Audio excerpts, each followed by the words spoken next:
Welcome, everyone, to the Industry Leader Update. Your host, Shannon Hicks here, coming to you with a little bit of a different format. Obviously, I'm under the weather, and so therefore I'm not going to go to the studio and rub elbows with all of our technical team and assistants there that help us. So thank you for joining us today. We're doing a screencast. I hope you enjoy it. By the way, you can see HECMworld.com. Just want to encourage you, go to our podcast each week. You can find our top reverse mortgage news stories. Listen to them on the road. In fact, you can subscribe and listen to that on iTunes. And I had something that I produced a couple of years ago and kind of revamped it, the 1 minute, mental pump up. I really enjoy it myself. And I would encourage you to do so. It will really get your head in the right place when it comes to your business and personal life. So today we're going to talk about two reverse mortgage news stories for the second week of October. The first relates to condominiums, and the second is going to be the GAO, or the Government Accountability Office's recent report to Congress. So let's go here.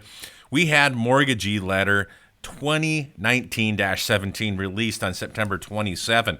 But there's two parts of this Mortgagee Letter that have not been discussed widely in the media, and we want to bring it to your attention. Now, first of all, HUD's recent condominium changes are a positive development for our industry, but there's two caveats that are not being discussed.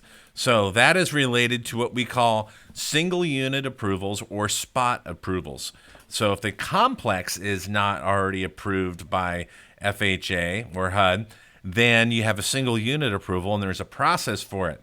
However, there's two things that will prevent you from getting a single unit or spot approval, and those are related to the financial assessment.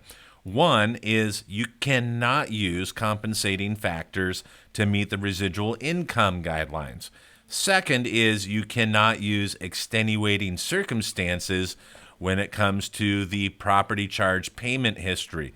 So if you have an individual who had been late on their property taxes for maybe a very legitimate reason, perhaps they were caring for a terminally ill spouse or a loved one, or they had some other financial hardship, they were laid off, sorry, you cannot get a spot approval because you're going to need those extenuating circumstances which are prohibited in a spot or single unit approval. And the same goes with compensating factors when it comes to their residual income requirements. So keep that in mind when it comes to the condos. So if you have a complex, you don't need to worry about extenuating circumstances or compensating factors. But if you're looking for a spot or single unit approval, you most certainly do need to be aware of that.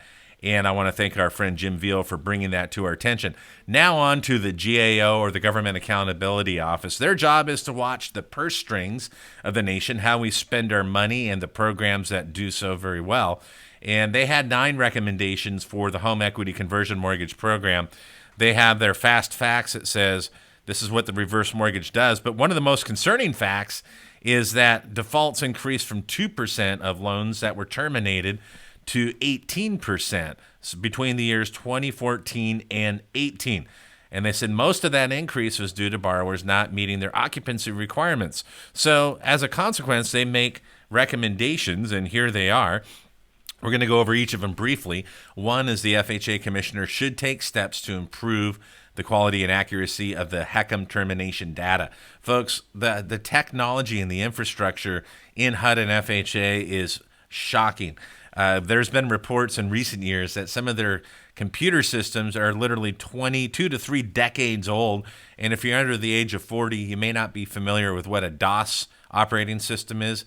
It's a text-only operating system. It doesn't have a Windows or a Mac feel to it, nothing graphical. That's even in some of the buildings that you have at HUD. So there's a real lack of data, consequently, and that really needs to be improved. So they need to improve the quality and accuracy of HUD termination data, and I would add that needs to be including an improvement and some funding from the government for new technology. Second, the commissioner should establish a periodic review on the performance indicators of the HECM program, such as what percentage of terminations are the result of a default, non-payment of property charges, or death, or somebody moving from the home. We really don't know because of a lack of data. Number 3, recommendation from the GAO is that there should be a development of analytic tools and dashboards so that the agencies can better monitor the HECM portfolio's economic value, its health economically, and the reasons for terminations and foreclosures. If we see a certain trend developing, it's much easier to be proactive than reactive. But oftentimes we find ourselves as an industry in a reactive mode, at least for HUD and FHA, because they lack the data that is needed. And so again, Congress, if you're listening, please give them some funding to get some up-to-date technology. It'll save them more money than what you spent. We have a saying here at Reverse Focus that goes like this: what gets measured gets better. If I can't measure it, I don't know the extent of the problem or even where it's coming from, and therefore I have no way of improving it. Number 4, the commissioner should evaluate FHA's foreclosure prioritization. How do you triage foreclosures? Who gets foreclosed on first and why?